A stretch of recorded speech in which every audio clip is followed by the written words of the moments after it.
সারা রাজ্যে আগামী 29শে মে থেকে শুরু হচ্ছে বিকশিত কৃষি সংকল্প অভিযান। চলবে আগামী 12 জুন পর্যন্ত। এই কর্মসূচিকে বাস্তবায়ন করার লক্ষ্যে শনিবার এডি নগরস্থিত রাজ্য কৃষি অনুসন্ধান কেন্দ্রে প্রস্তুতি বৈঠকের আয়োজন করা হয়।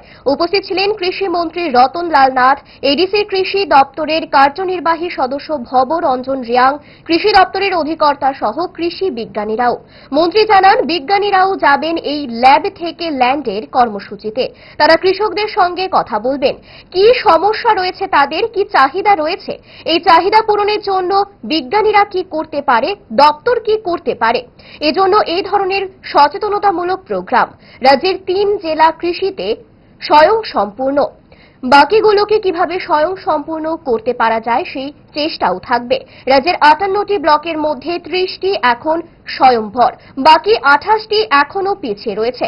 এই সার্বিক বিষয় নিয়ে শুরু হচ্ছে কৃষি রথযাত্রা। রথ যাবে রাজ্যের 864টি জায়গায়। কৃষকদের সঙ্গে বৈঠক হবে, জানালেন কৃষিমন্ত্রী রতন লাল নাথ। প্রচুর সাহায্য, মানে গবাদি পশু কিভাবে করা যায়, ছাগল চাষ করলে কি হবে, আমাদের মটনে, আমরা এখনো মটনে আমাদের সেলফ সাফিসিয়েন্ট আছে ত্রিপুরাতে, কিন্তু আমরা মাছে একটু পিছিয়ে আছি।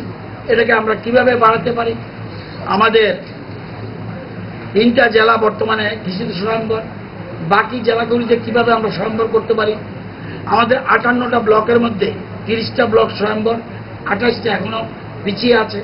এগুলিকে কিভাবে করতে পারি। আমাদের প্রাকৃতিক চাষ, একটু আগে দেখেছেন কেন্দ্রীয় কৃষিমন্ত্রী পার্লামেন্টে বক্তব্য রাখছেন, বলছেন সবটাকে প্রাকৃতিক চাষের জন্য বলছি না, জমির একটা অংশকে অন্তত প্রাকৃতিক চাষ করুন, তাহলে ন্যাচারাল চাষ কি হবে। আমাদের একদিকে প্রোডাকশন করতে হবে, আবার নিজেকে সুস্থ রাখতে হবে।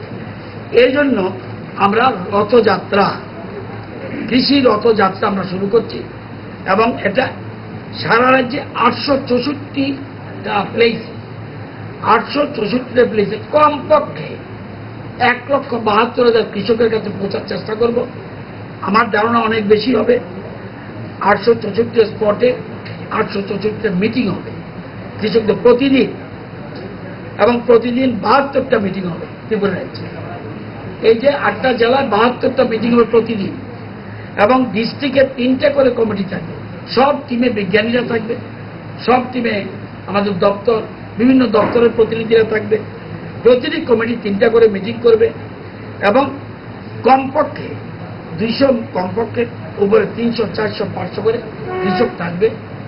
আমরা 200 করে হলে আমরা 1,72,000 বলছি, কিন্তু আমার ফাস্ট ফুড তো ফাস্ট লাইফ রে একটা পার্ট, সো প্রবলেম তো হবে, বাট আমার সলিউশন তারা তারা 5 দশক ধরে গ্যাস, অম্বল ও পেটের সমস্যা একমাত্র সমাধান গ্যাস নল।